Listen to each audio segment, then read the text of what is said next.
বালি মাফিয়া জাহিরুলের গোপীবল্লভপুরের বাড়ি থেকে বিপুল টাকা উদ্ধার হয়েছে।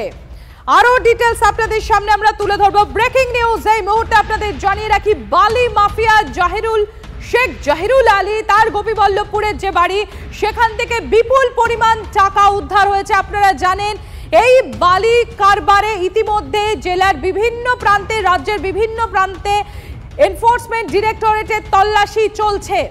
তার মধ্যে অন্যতম ঝাড়গ্রামের গোপীবল্লভপুরে শেখ জাহিরুল আলীর বাড়িতে এনফোর্সমেন্ট ডিরেক্টরেটের তল্লাশি। দুই সহকর্মী আমাদের সঙ্গে রয়েছেন, সুজয় এবং সায়ন্ত রয়েছেন আমার সঙ্গে। আমি প্রথমেই চলে যাবো সুজয়ের কাছে। সুজয়, শেখ জাহিরুল আলী গোপীবল্লভপুরে তার বাড়ি থেকে আমরা দেখেছি ইডির অভিযান চলছে এবং তার এই যে উল্কার গতিতে উত্থান, সেই কারণেই কেন্দ্রীয় এজেন্সির নজরে আসে বিপুল পরিমাণ টাকা উদ্ধার। এখনো পর্যন্ত আর কি কি তথ্য পাওয়া যাচ্ছে সুজয়, কি আপডেট?